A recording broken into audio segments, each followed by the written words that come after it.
Welcome to This Day Live, the Sunday talk show where we discuss all things political, bringing you the top stories locally, nationally, and from around the world. I'm Reuben Abati, and This Day Live begins now.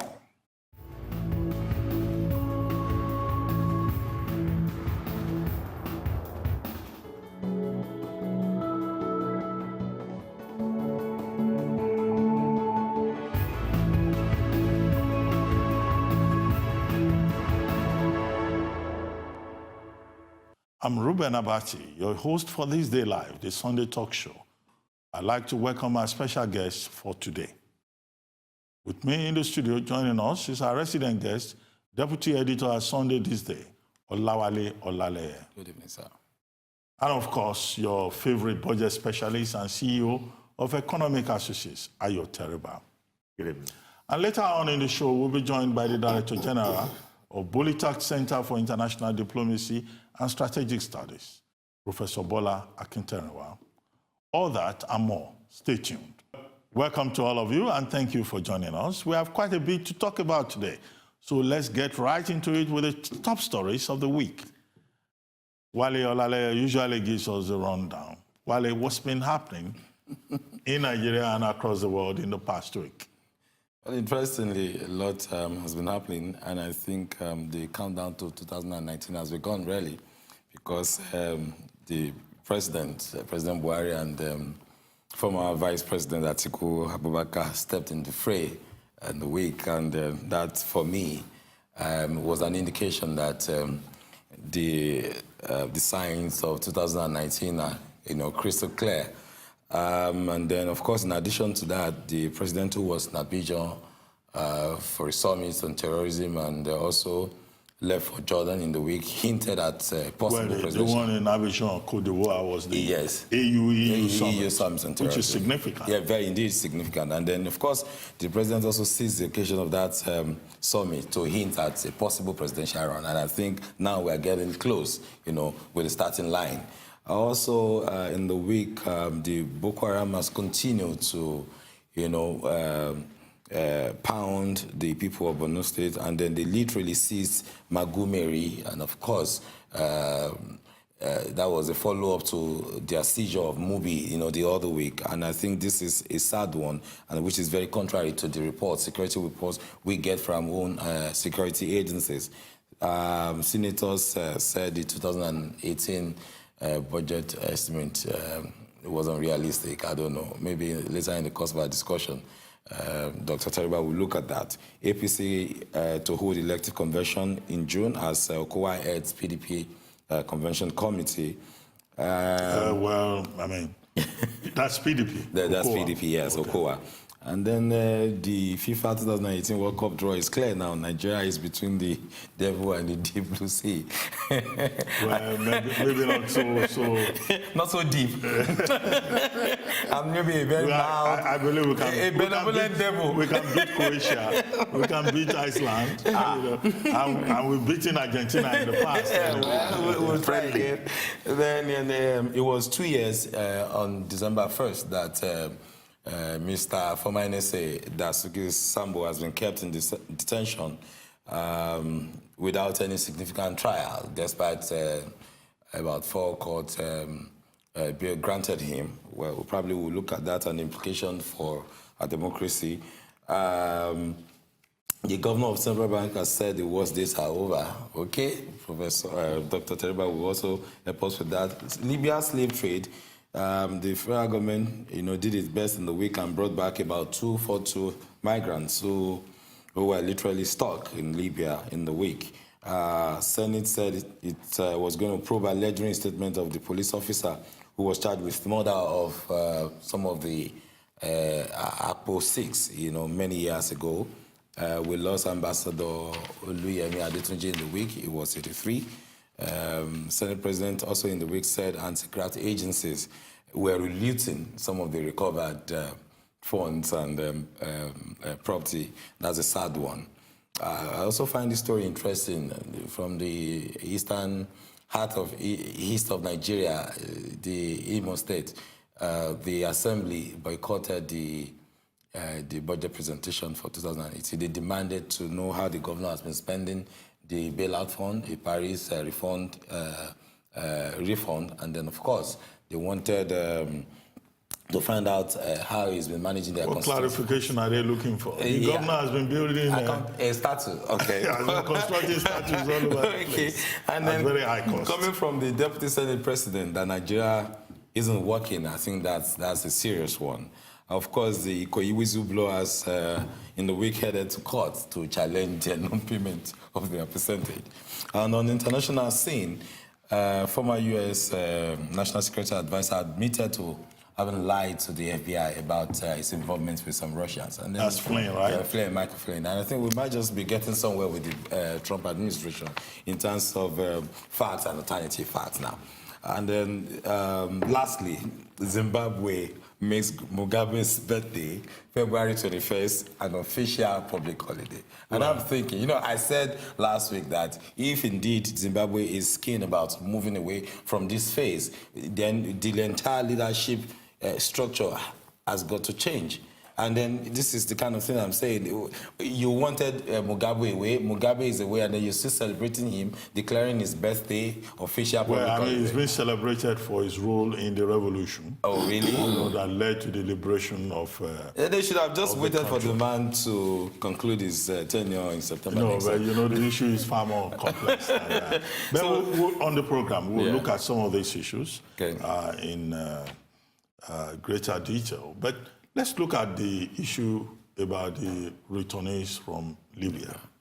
I mean, over 650 Libyan deportees returned to the country over the past 3 months. And in the last 2 weeks or so, quite a number have also returned. And the taste of their sojourn in the North African country, where they had planned to cross the Mediterranean Sea to Italy, has been heartbreaking. 168 of them, out of the total number that has returned so far, returned to Benin City on Wednesday, while 108 arrived on Friday. And the news coming out is that about 70% of the Libyan returnees are from Edo State. Yeah. And virtually all of them are from the southern part of Nigeria. Yes. So there's something curious about that. And the story also is that, you know, they experienced slavery, sexual trafficking, human trafficking, you know, while they were in Libya, and they were subjected to all kinds of indignities that run counter to the International Convention on Human Rights and the dignity of the human person.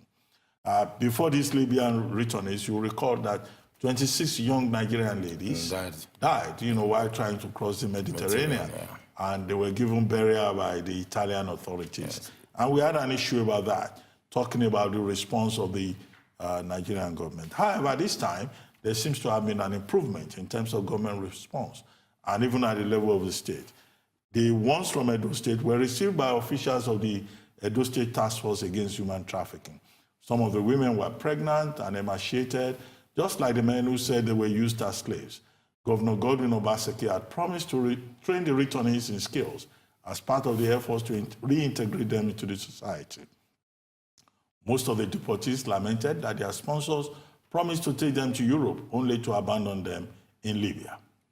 Now, the governor of Edo State, Mr. Godwin Obaseki, says he has approved 150 hectares of land and 100 million seed capital for the 150 Libyan returnees and victims of human trafficking who completed a skills acquisition training at the Edo Agricultural Development Program Office in Benin City, the Edo State capital. What else do we think should be done for the returnees from Libya, not just in Edo State, but across Nigeria? Is giving them hectares of land or giving them money a sufficient trade-off for enduring slavery? What do we think of the response of the Nigerian government? You recall that this is not the first time Nigerians will be brought back from Libya. I mean, about a decade ago, 17,000 Nigerians were repatriated from Libya. Illegal immigrants trying to cross to Europe. Now, what exactly is wrong? The Nation did an editorial, I think, today, saying that these Nigerians voted with their feet because they couldn't vote with their thumbs in Nigeria. Because even when they vote for their thumbs in Nigeria, they really, you know, don't get the dividends. Right. Well, you are dealing with a situation in which prevention would have been better than cure. It's too. No, it's an ongoing issue. You are discussing now those who have been brought back. I heard the president, I read about the president addressing Nigerians in Abidjan and saying that those that can be identified as Nigerians, because the news say they are Africans. They can't specify which country, and you don't even know under which nationality they are traveling. So we should, much as we will try to remedy the damage that has been done to the returnees, our dialogue should be stronger on preventing, additional thousands of youths from being, you said they voted. With their feet. No, but your summary said that this is human trafficking. Yeah. When they left, some people brainwashed them, telling them they were going to Italy. And then they intercepted their vessels, Libya is a post-conflict country. Libyans are not themselves at peace. It's been hijacked, it's a lawless, situation.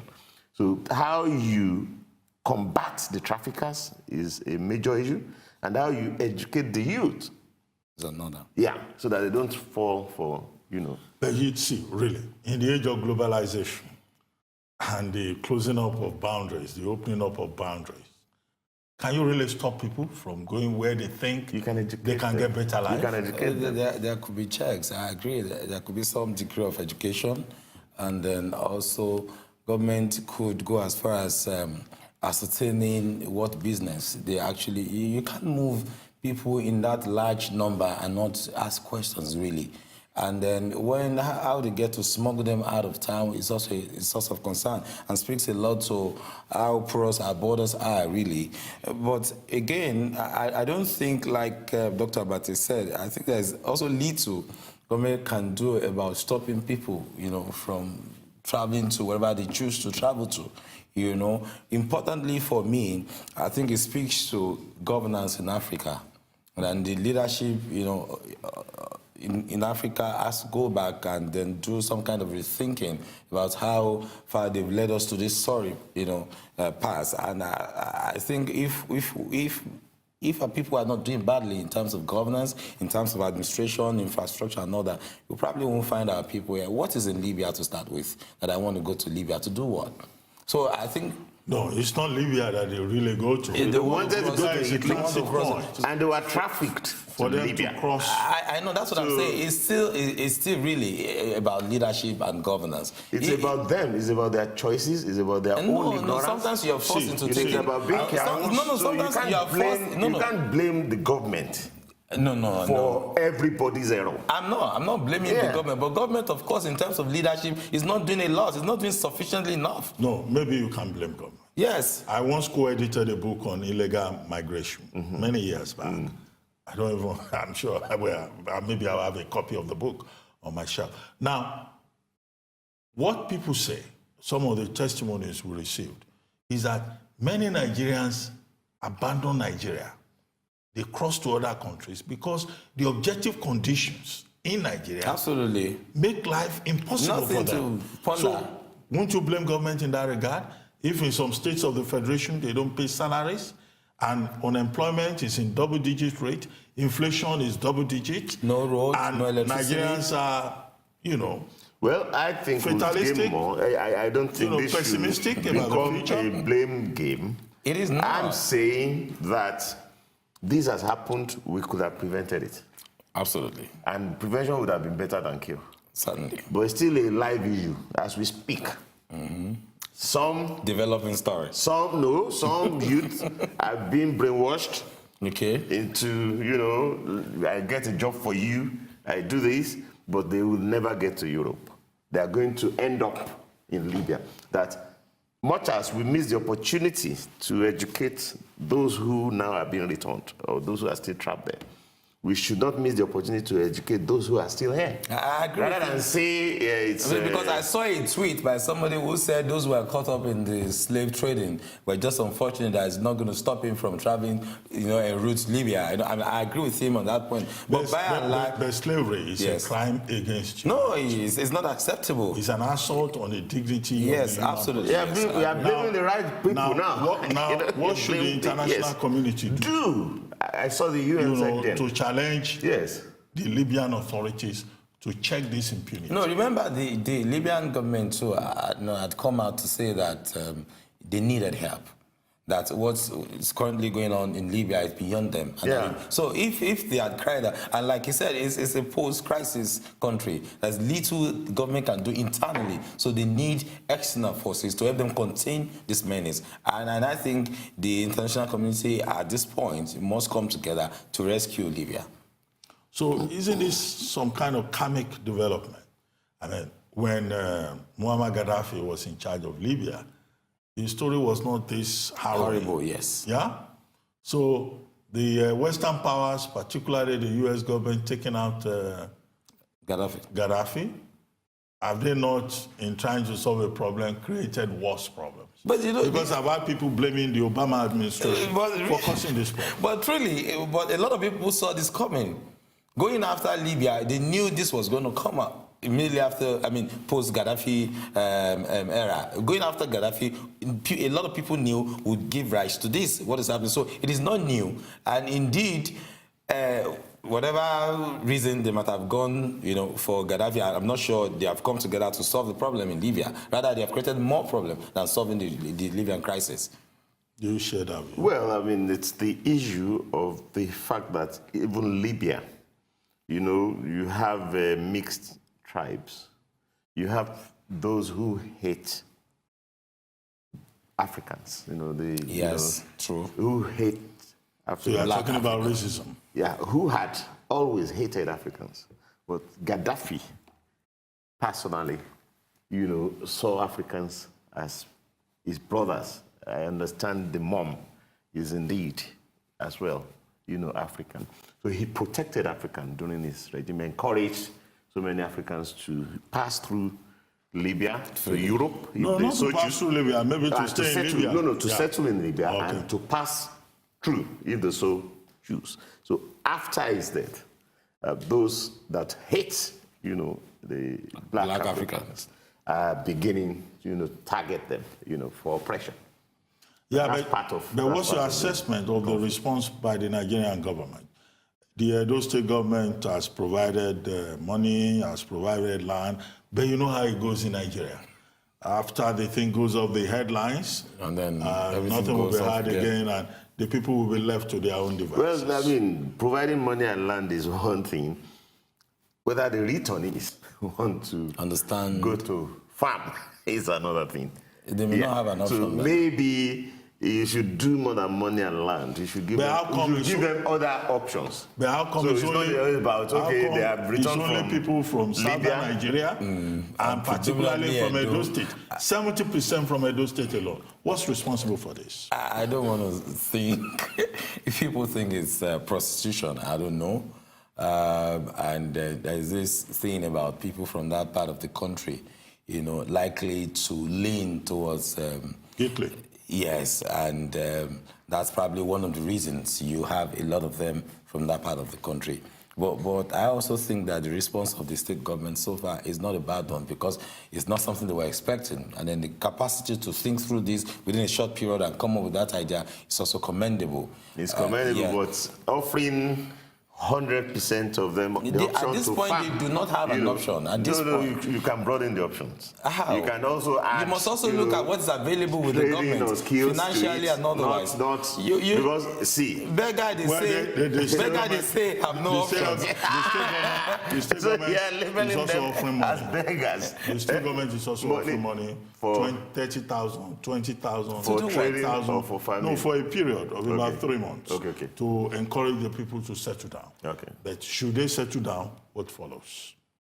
would some of them not even go back to same Libya? Most probably. It would be their choice. That's why the idea of education, Yes. enlightenment. So I is think at key. the end of the day, what is important is empowering people, giving them opportunities Capacity, for self-development, giving them hope, making democracy meaningful to them, so that Nigerians do not continue, to flee from their country in search of opportunities elsewhere, even in spite of the fact that we're in the age of globalization. In any case, it's time now for a short break here on ThisDayLive, the Sunday talk show.